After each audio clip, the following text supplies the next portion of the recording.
Shriji food. હું છું મનીષા ઠક્કર. આજે આપણે ગુજરાતી ટ્રેડિશનલ હાંડવો કેવી રીતે બનાવવો એ જોઈશું. આ હાંડવો 2 દિવસ સુધી સારો રહેતો હોય છે, તો તમે શીતળા સાતમ માટે આ હાંડવો રાંધણછઠ ઉપર પણ બનાવીને રાખી શકો છો. તો ચાલો આને કેવી રીતે બનાવવો એ જોઈ લઈએ. હાંડવા ઢોકળાનો લોટ કેવી રીતે તૈયાર કરવો એ જોઈએ. તો એના માટે પહેલા દાળ ચોખા મિક્સ કરવાના છે. તો મેં 2 કિલો કણકી લીધી છે, જેને ચાળીને સાફ કરી લીધી છે. કણકીના બદલે તમારે કોરા ચોખા ઉપયોગમાં લેવા હોય તો પણ લઈ શકાય. અને આમાં 250 ગ્રામ જેટલી ચણાની દાળ ઉમેરી છે. અને હવે આપણે આમાં 300 ગ્રામ જેટલી તુવેરની કોરી દાળ ઉમેરીશું. તમારી પાસે જો કોરી દાળ ના હોય તો તેલવાળી દાળને તમે ધોઈને તપીને પછી ઉપયોગમાં લઈ શકો છો. 70 ગ્રામ જેટલી એટલે કે લગભગ એક નાની વાટકી જેટલી આપણે અડદની દાળ લઈશું. હવે આ ત્રણેય દાળ અને કણકીને આપણે સરસ રીતે મિક્સ કરી લઈએ.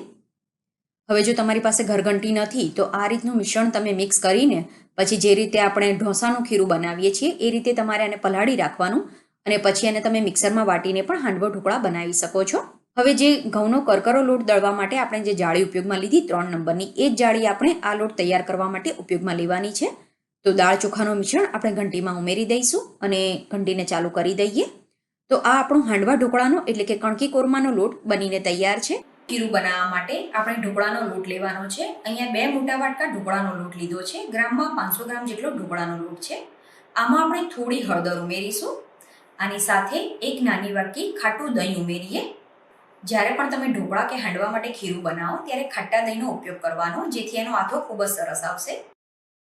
હવે આમાં આપણે ગરમ પાણી ઉમેરીશું. ખાટું દહીં અને લોટમાં ગરમ પાણી ઉમેરવાથી આનો આથો સરસ રીતે આવી જશે. હવે આને હાથથી કે હેન્ડ વિસ્કની મદદથી સરસ રીતે મિક્સ કરી લઈશું. આટલું ખીરું બનાવવામાં લગભગ 250 થી 300 ml જેટલું પાણી ઉપયોગમાં લીધું છે અને આવું આનું ઘટ ખીરું રાખવાનું છે. હવે આપણે આના ઉપર એક ડીશ ઢાંકી દઈશું અને એના ઉપર આ રીતે વજન મૂકી દઈશું. હવે આને કોઈ ગરમ જગ્યાએ મૂકી દેવાનું. તો આનો આથો આવવામાં 8 થી 10 કલાક જેટલો સમય લાગતો હોય છે. જો ઉનાળાની સિઝન હોય તો 5 થી 6 કલાકમાં જ આનો આથો આવી જતો હોય છે. તો જે ખીરું આપણે પલાળીને રાખ્યું હતું એને મેં આખી રાત રહેવા દીધું હતું. હવે આપણે આને ચેક કરી લઈએ. લોટ આ રીતે ફૂલી જશે. સાથે જ તમે આને ચમચાથી આ રીતે હલાવશો તો તમને આમાં જાળી પડેલી દેખાશે. હવે આપણે આને ચમચાની મદદથી સરસ રીતે મિક્સ કરી લઈશું. તો આથો આવી ગયા પછી લગભગ 2 મોટા વાટકા જેટલું ખીરું અત્યારે મેં એક મોટા તપેલામાં રાખ્યું છે. પછી આમાં વાટેલા મરચાં અને ગોળ ઉમેરવાનો. તો અહીંયા મેં 8 થી 10 મરચાં લીધા છે અને આમાં 3 થી 4 ચમચી જેટલો ગોળ ઉમેર્યો અને એમાં 1 ચમચી પાણી ઉમેરીને આ રીતે આની પેસ્ટ બનાવી દીધી છે. તમારા ઘરમાં જો ખાટો હાંડવો ખવાતો હોય તો તમે ગોળ સ્કીપ કરી શકો છો અને જે લોકો લસણ ખાતા હોય એ મરચાંની સાથે લસણ પણ એડ કરી શકે. પછી આમાં 1 ચમચી કે સ્વાદ પ્રમાણે મીઠું ઉમેરવાનું.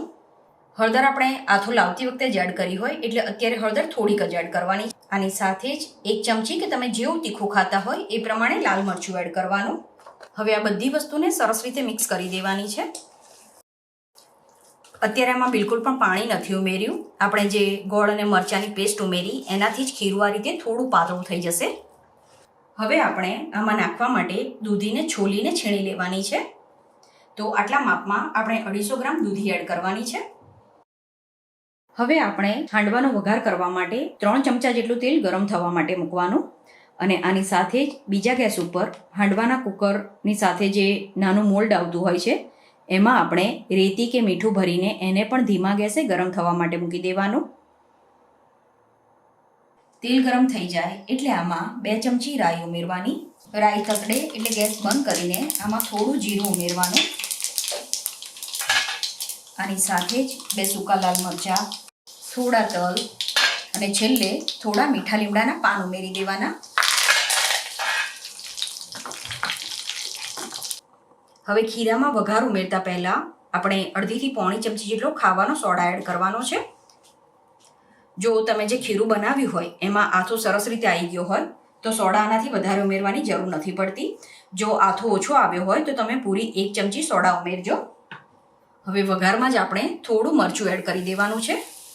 સૌથી છેલ્લે મરચું એડ કરવાનું અને હવે આ ગરમ વઘાર આપણે સોડાની ઉપર એડ કરવાનો.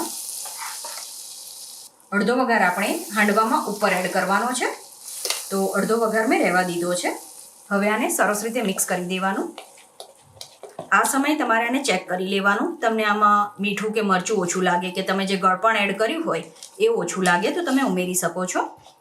આ ખીરું થોડું જાડું છે તો મિક્સરમાં જ મેં લગભગ 2 ચમચી જેટલું પાણી ઉમેર્યું છે અને એ પાણી જ આમાં એડ કરવાનું છે. તમે આના બદલે સાદું પાણી પણ એડ કરી શકો છો. ખીરું વધારે પાતળું ના થઈ જાય એનું ખાસ ધ્યાન રાખવાનું. બાય ચાન્સ એવું બને કે તમે પહેલી વાર હાંડવો બનાવો છો ને તમારાથી જો ખીરું પાતળું થઈ ગયું હોય તો તમે આમાં 2 ચમચી જેટલો સોજી એડ કરી શકો છો.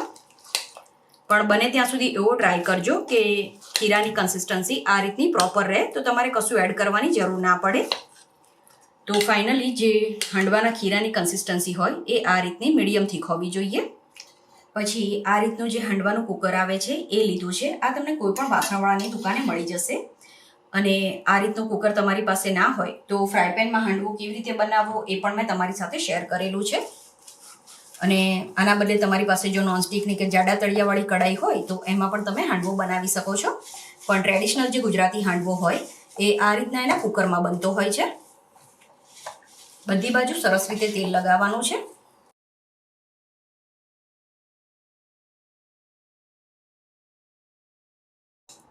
તો અત્યારે મારી પાસે જે હાંડવાનું કુકર છે એ મીડિયમ સાઇઝનું છે. આમાં 3 સાઇઝ આવતી હોય છે. એક એકદમ નાની સાઇઝનું, પછી આ મીડિયમ સાઇઝનું અને પછી આનાથી મોટી સાઇઝનું. તો તમારા ઘરમાં જેટલા વ્યક્તિ હોય એ પ્રમાણે તમે કુકરની સાઇઝ લઈ શકો છો. મીડિયમ સાઇઝના કુકરથી ઘરમાં 5 થી 6 વ્યક્તિને સર્વ થઈ શકે એટલો હાંડવો બનીને તૈયાર થતો હોય છે. પછી આના ઉપર જે આપણે વઘાર બાકી રાખ્યો છે એ એડ કરવાનો અને સાથે જ બીજા થોડા શેકેલા તલ પણ એડ કરવાના છે. તો આ જે આપણે મોલ્ડ ગરમ થવા માટે મૂક્યું છે એના ઉપર જ આ કુકર મૂકી દેવાનું હોય છે. પછી ઢાંકણ બંધ કરીને હાંડવાને મીડિયમ ફ્લેમ ઉપર લગભગ 30 થી 35 મિનિટ કે હાંડવો સરસ રીતે કૂક થઈ જાય ત્યાં સુધી એને કૂક કરવાનો. 30 મિનિટ પછી હાંડવાને તવીથા કે ચપ્પાની મદદથી ચેક કરી લેવાનો છે. ચપ્પુ કે તવીથો એકદમ સરસ સાફ નીકળે મતલબ કે હાંડવો સરસ રીતે કૂક થઈ ગયો છે.